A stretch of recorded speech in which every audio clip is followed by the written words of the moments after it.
6, this is your English lesson for Wednesday the 13th of January. We're going to start thinking about what it takes to complete a really daring feat, such as climbing a mountain or doing something that really is out of the ordinary, what sort of bravery it takes to do something like that. So we're going to have a think about these buildings. Used to be in New York City. Here's a picture here of the New York City skyline and how these buildings used to look. They were called the Twin Towers. There was a North Tower and there was a South Tower. And you can see here how much taller they were than the rest of the city. So I want you to be thinking about how tall these buildings must have been. How can you imagine standing on top of one of these buildings? Look how high they are. The other buildings around them are skyscrapers. Just really stare at this picture and just have a think about how it would feel to stand on top of one of these buildings. You could actually stand on the South Tower. There's an observation deck and you could actually go up and stand up there and look at the view of New York City. Now, what about this picture? How would it feel standing underneath and looking up? This is a very foggy day, but you can see them just going up into the fog. This is reminding me a little bit of what it must be like to look up a mountain just before you climb it and how it must feel. And again, just think how much taller these buildings are than the rest of the New York City skyline. And just have a look at the gap between the towers, because that's what somebody did. We're going to have a think about in a minute. And it gave them some inspiration to want to complete a very daring feat. So Year 6, this is the book that we're going to look at for the next few lessons. And this is a book that was written on the true story of the man who did actually walk between the Twin Towers in New York.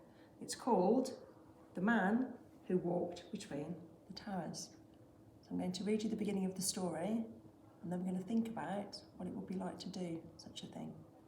So I'm going to start reading to you. This shows you when the towers were being built.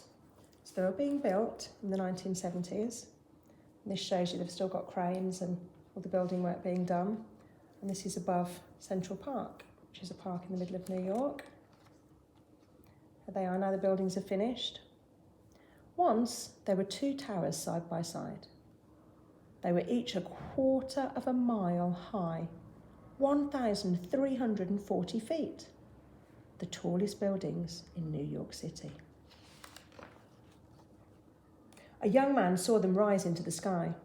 He was a street performer who rode a unicycle. He juggled balls and fiery torches.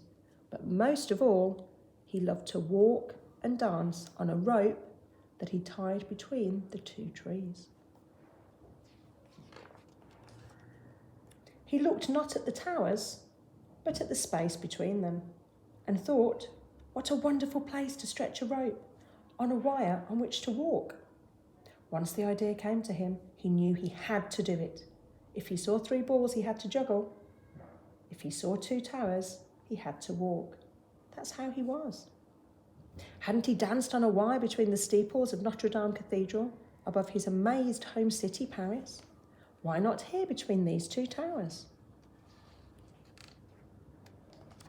Of course. He knew that as in Paris, the police and the owners of the towers would never allow it. You must be crazy, they would say. You'd fall for sure. And so Philippe, that was the young man's name, began a plan to do it secretly. The buildings are not quite finished, he thought. Maybe if I dressed as a construction worker. So, Year 6, what I'd like you to do is have a think about, what do you think are the arguments for and against him completing this amazing feat? So in your English books, you need to make sure you've got the date, Wednesday the 13th of January. So your TLP is to write a balanced argument. You are going to be writing this as an argument later in the week. But for now, I just want you to think about the arguments for and against him completing such an amazing feat. Now, if we were in school, we could have a debate about it. We can always talk about it on Zoom. Have a think about whether or not you think he should do it or not. Why would he want to do something like this? Now, I know a little bit about Philippe Petit. I know a little bit about his character. He was a performer. He loved to perform. So he would have loved the fact that he would have such a huge audience watching him.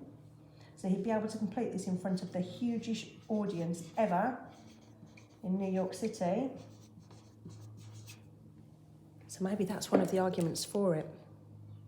I also know that he wanted to feel as free as a bird. He wanted that freedom of being all that way, a quarter of a mile above New York City. So he wanted to feel completely free. I think the arguments against are probably easier. I mean, what's the worst thing that could happen to him? Well, he could fall. And if he fell, my goodness me, he would not survive. That would be the biggest argument against. But what about the worry that he would cause to his family and his friends? I want you to really have a think about this. I'll put some links on the description of the video, and you can have a think about his character and what he was like. He's still alive now. This was quite a few years ago, but he's still alive now, and he still does perform now. And you can just have a think about what would make somebody want to do something like this. So what are his arguments for doing it? And think about what his friends would say to him as he was considering what he was going to do. What would his friends say? Maybe some of his friends thought that he should do it. It would be the most amazing feat of all time. He could be famous. And then obviously there's all the arguments against it and what could happen. So that's your task for today, Year 6. Good luck.